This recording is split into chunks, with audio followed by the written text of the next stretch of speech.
could make it out this evening. I have a couple announcements and I'll introduce our guests. But first I wanted to mention that this event has attracted the attention of the Yang Gang Hang. They have asked us to please pass around the donation link. This is a free event, and so we would ask that in exchange for your attendance, you please donate what you can. We suggest $10, $15, $20. We have your emails on the sign-in sheet. We'll be passing around that link via email, so please do that if you can. Second, I wanted to give a shout out to the Baton Rouge Yang Gang, which has just stepped up and organized and is going to be having, I think their first event is actually this evening, but they'll also be holding regular events. And so we're going to be trying to help with some sort of regional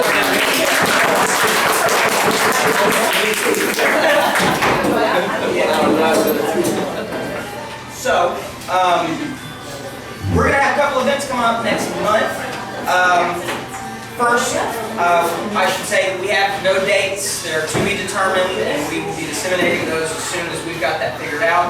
But just to let you know what's going on, we've got Scott Santos here tonight, and he will be... He's a wonderful advocate for basic income and for Andrew Yang, among many other things. And so he's going to be speaking next month to our group, and we hope you can make it out for that as well. But we are also going to be hosting a text bank. That's going to be coming up next month as well. And to say some more about that, Leah, who's hosting it, is going to come up and say a couple words about why it's important. If anybody else is interested in hosting an event like that, please let us know. Hey everybody! Cool. Well, Yang does it, so you know. Raise your hand if you've done text banking. Also, raise your hand if you've done phone banking. Cool. It's not super intimidating. I'd love for you to be able to join. It's really fun to actually just take notes of some of the crazy responses that you get from people. I've got a little running tally of my best insults from Trump voters to keep my morale up. We'll put together a great list together. I live out in Holy Cross. We can go out for drinks on the levee or something if you like right after. But yeah, come on by. Be happy to host you. That's it. Thanks. Thank you, Leah. All right, so those are just a couple of the exciting events we're going to be having. Without further ado, I'd like to introduce our guest. It is Karl Widerquist.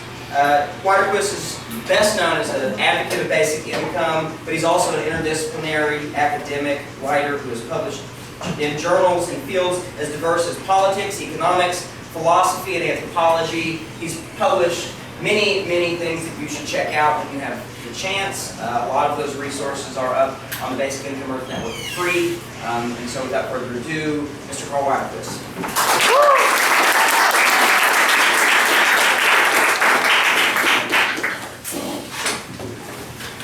My name is Karl Widerquist. I'm from Cassopolis, Michigan. And I support basic income because it's wrong to come between anybody and the resources they need to survive. It's wrong to put conditions on access to the resources people need to survive. And that is exactly what we do. The problem is not that we refuse to help people who just happen to be without access to resources. We've taken the resources that people have used for hundreds of thousands of years to sustain themselves. We've called them private property or public property, same problem. And we gave control of them to the most privileged people in our societies. And we say to everyone else, you get no access to these resources until you provide some service for the people who control them. You don't get to live unless you do what you're told. When you take control over resources someone else needs, you gain control not just over the resources, but over people. And the people who established the private property system knew exactly what they were doing. The people who killed the buffalo on the Great Plains knew it would give them control over the Indians. The people who enclosed the commons in Europe explained over and over again in their arguments for enclosure how access to the commons gave peasants independence, and that independence made them lazy. They needed to become dependent laborers to learn industrious lessons. And here it is, hundreds of years later, they're still trying to teach us that lesson. They want to say, oh, basic income is something for nothing. And that gets it exactly backwards. If you use or control more resources than someone else, you should provide them a service. That's how you pay them back. That's why redistribution has to be unconditional in an otherwise unequal society.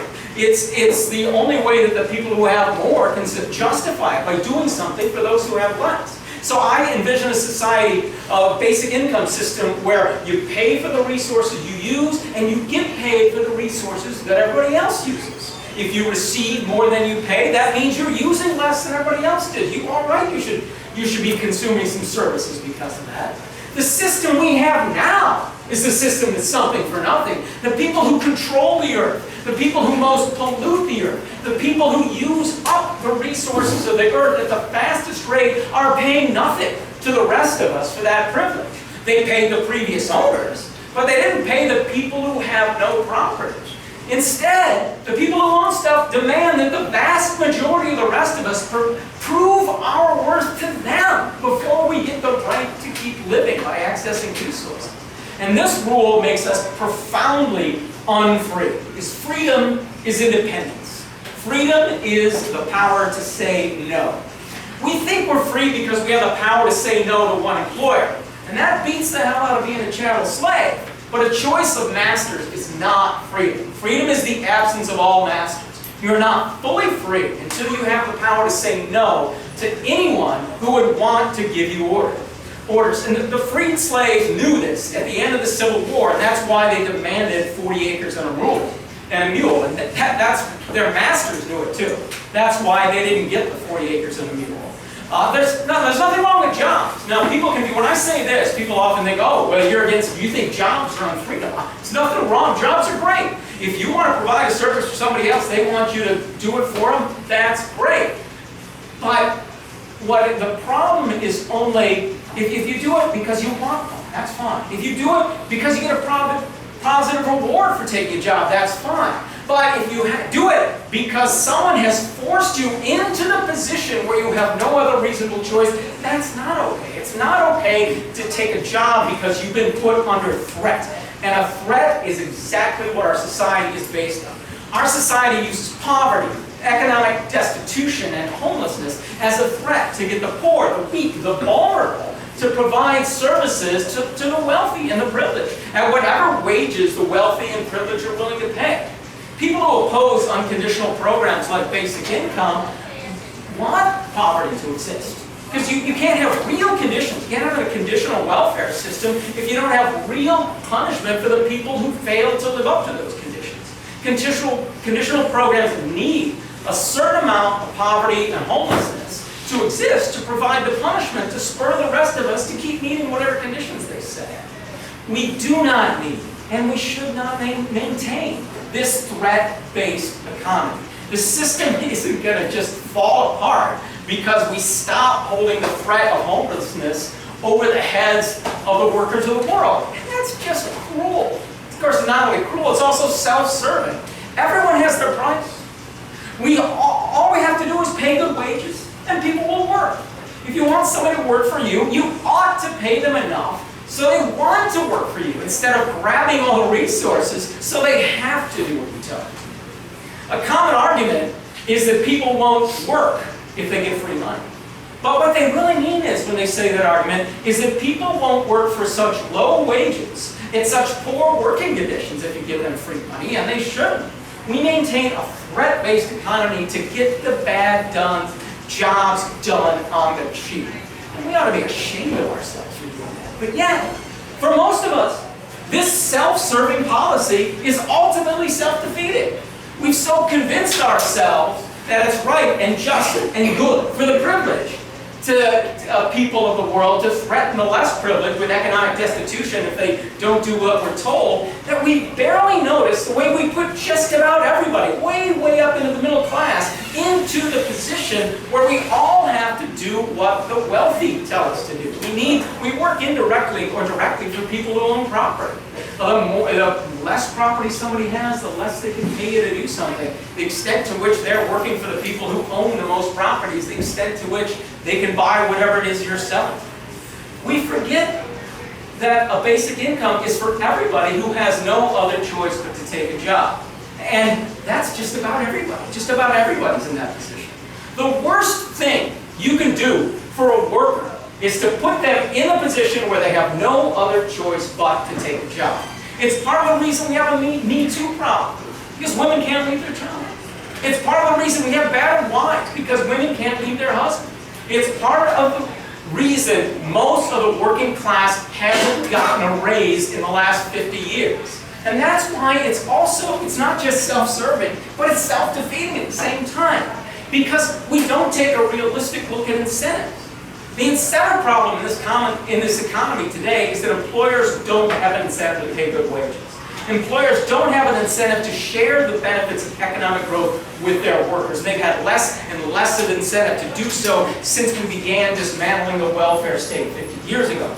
According to the St. Louis Federal Reserve, per capita real GDP has doubled in the last 41 years, since 1978. That means we can all work half as much and consume the same as we did in 1978. Or we could all be working the same and consuming twice as much. But instead, the average worker is barely any better off than they were 41 years ago. Virtually all the benefits of the last 41 years of economic growth, the last 41 years of automation have gone to the top 1%. It's been eaten up for the rest of us in real estate and things like that, and paying more for our housing. Nobody wants to talk about this when they talk about incentives. They want to talk about lazy workers. Now, why do people always want to talk about lazy workers and they never want to talk about cheap employers? It's a two-way street. If people don't want to take a job on offer, that's always dispute about wages and working conditions.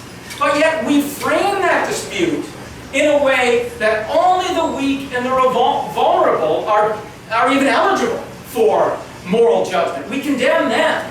But by not thinking about cheap employers as the other side of that coin, we leave the privileged people, the ones who control the world's resources, the ones offering the wages that no one wants, we leave them beyond reproach as if they were not even a party to the dispute. This is why we have owed each other a basic income since we enclosed the commons, since we abducted the slaves, and since we killed the buffalo. It's time to fight and win it, and that's why I'm marching for basic income on October 26th, and I hope you will join me. Thank you. Woo, yeah.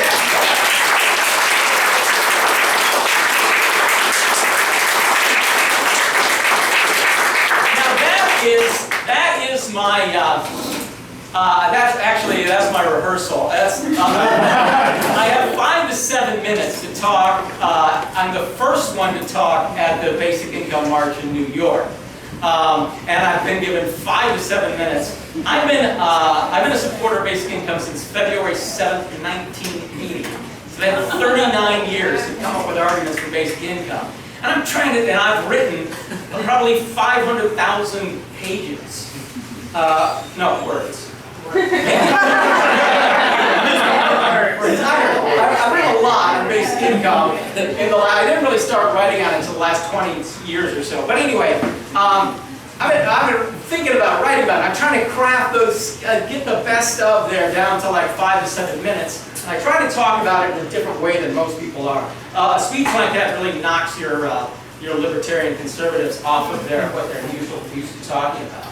But here I was asked to talk about basic income, automation, and the elimination of poverty. Well, I talked about the elimination of poverty. Now, let me transition into the automation thing. Now, you notice, though, when I give a speech, when I give that speech anyway, it comes with a lot of moral outrage at the system we have, which makes me very different than the way Yang stuff. I watch Yang and I see he gets a lot of the same questions I do, because a lot of what he's talking about is basic income, and he answers them so differently than I would, at least in his tone. He portrays his answers as simple, non-judgmental, non-confrontational problem solving. Well, we have this problem, here's the solution. If you think, here's a solution we could all agree on. And that has pluses and minuses. The way he does that allows people to sometimes, and it does put your audience a little more at ease than mine does, I think, if you're not sympathetic to begin with. But it also allows people who think of themselves as left of center to think that he's some sort of like technocratic apologist or something like that. So it has pluses or minuses. Everybody, I believe, I think the diversity of this movement is its strength. The diversity of the basic income movement that Yang is only a part of. The fact that there's people from all these different angles arguing for it in all these different ways for all these different reasons, I think keeps us from being cultish, but it also brings more people to it from different angles.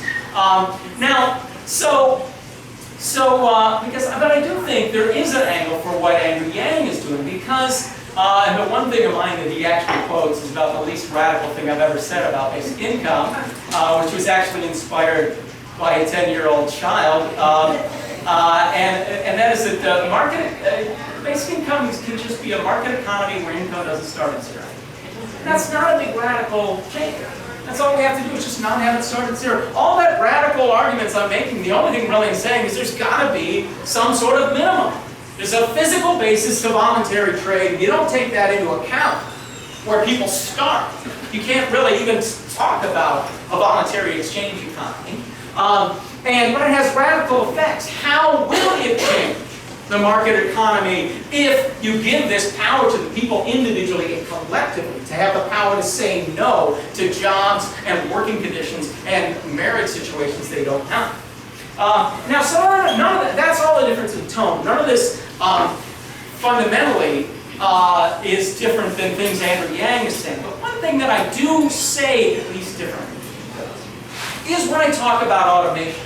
Because I think there's a right way and there's a wrong way to talk about the relationship between automation and basic income. And I want to talk about that a little bit right now. He gets sometimes into what I think is the wrong way. I think the wrong way is to focus on the need for UBI that automation might create in the future when it replaces all jobs.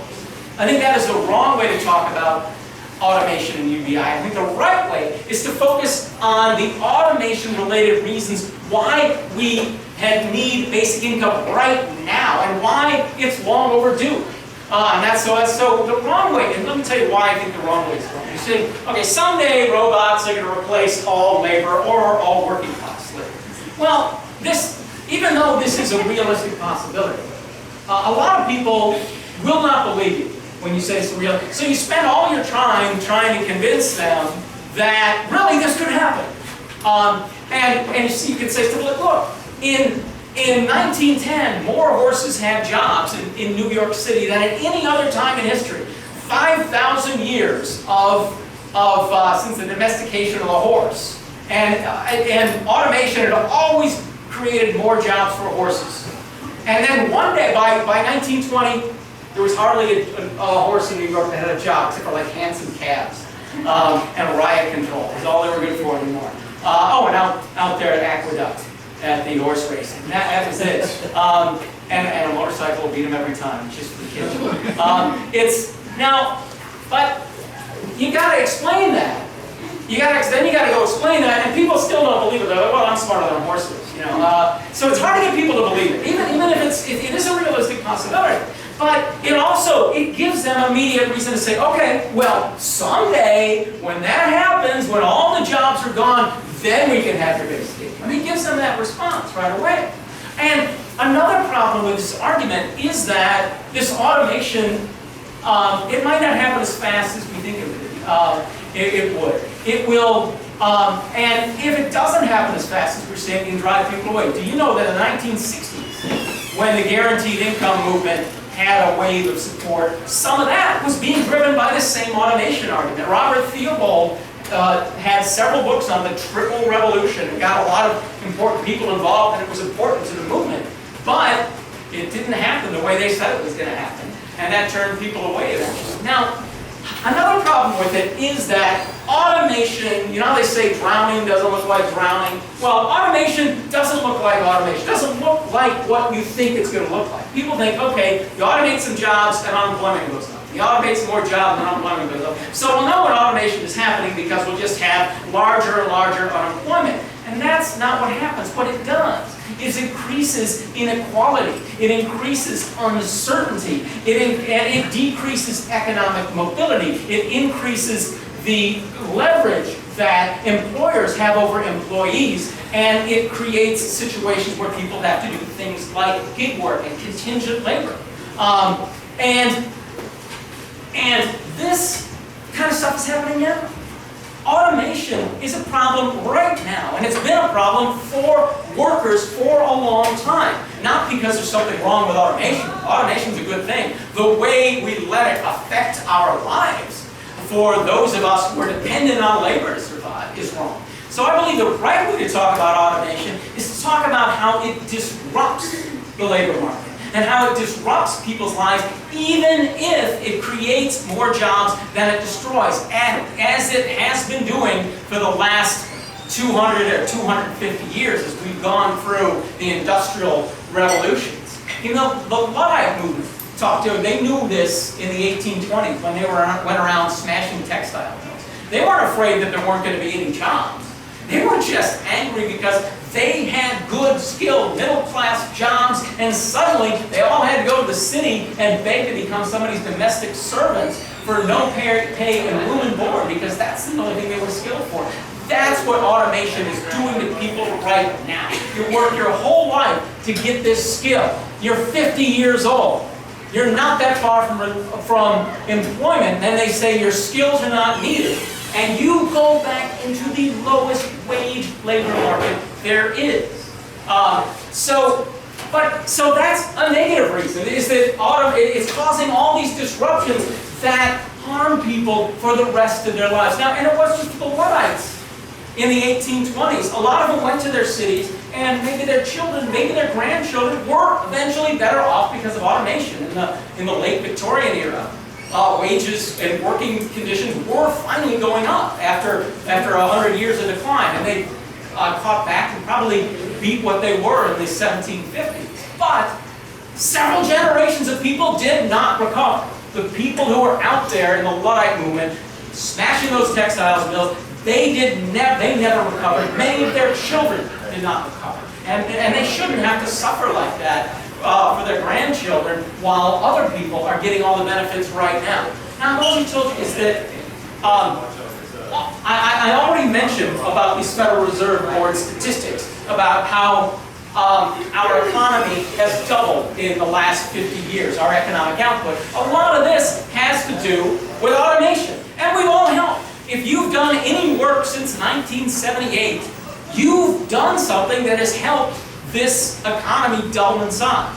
But most people haven't gotten either a pay raise or shorter work hours since the 1970s. If you look at distribution of income statistics, most people are right where they were then, and the 1% has scooped up just about all the gains. The way we distributed the benefits from automation is exceedingly unfair, and we've done that by putting workers in this position where they have to take whatever job is necessary, and that makes it really difficult to get your employer to share income.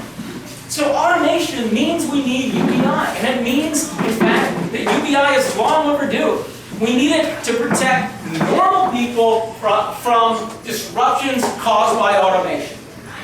We need it to help just about everybody get their share of the benefits of automation that we've all helped create since the 1970s. We need it to counteract the imbalance of power that automation has created between the ownership, the people who own everything, and the rest of us.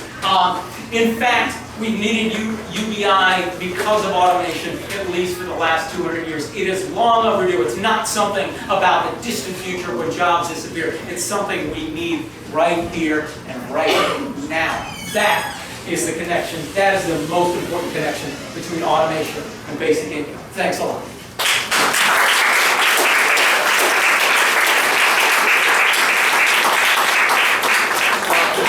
So I have saved something for this. Now we go to the question and answers, and I saved myself a little present for the question and answer section. All right. So here we go. And since this is not an academic seminar, I will entertain not only questions but also just comments. If people just want to make a comment, and somebody else should moderate. I always think that the person who talks should never moderate. So somebody else want to call on people? Who's got questions? Emily. When people ask, like, so what is the difference the important difference between social programs helping people and then UBI just giving money to people. Like, there's one really big difference, is the absence of judgment. Is that if you're for basic income, you don't want to judge people. It's just stop judging, start helping. Is that we got to give up this idea that people who are privileged are better and know better than everybody else. That they know what's wrong with the other people, and they know what the other people need to do to prove themselves. And of course, the first thing that everybody else is supposed to do to prove themselves is to work for the more privileged. So it's a really self-serving idea of what we need people to prove themselves. And we have very few programs that don't have that judgment. The minimum of Social Security is very low if you haven't proven yourself by working. Even the one program that we have that you get just because you're poor, without having to prove that you're disabled or unemployed or something, that doesn't have any other conditions with it, is the refundable tax credit. There's a refundable child tax credit, which is really small. And then there's food stamps. But food stamps have a different kind of judgment. Food stamps say, oh, okay, this one, we're not going to ask you to prove anything by working for it. So we're just going to think you don't know what to spend your money on, because we're better than you are. And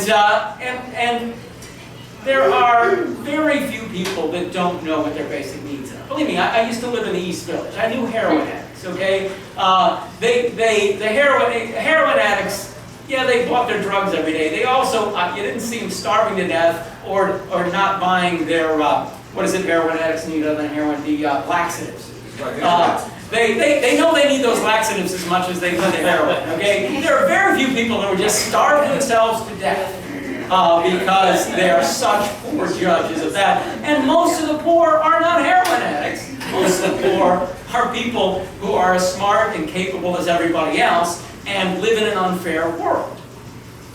So that's the big difference. Absence. We had a question. Thanks for coming. I heard you say something on a video where you said that, I'm going to screw it up, but I'll try my best. It was just like that. The biggest challenge for society is to not further oppress people who are already disadvantaged.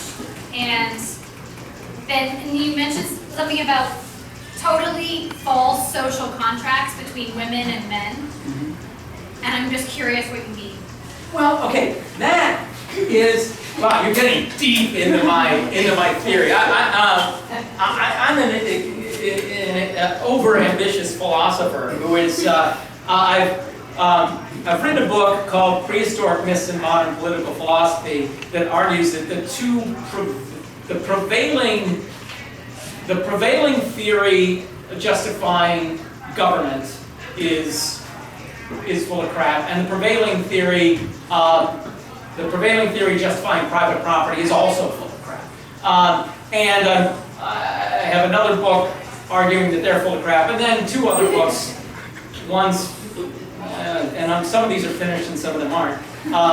Building up my own theories. I'm trying to knock down existing theories of justice. Building up, and you're going into like the deepest end of that. Okay, is that an idea that justifies? Oh, also, most questions you can ask me related to basic income are something that I have a speech about. So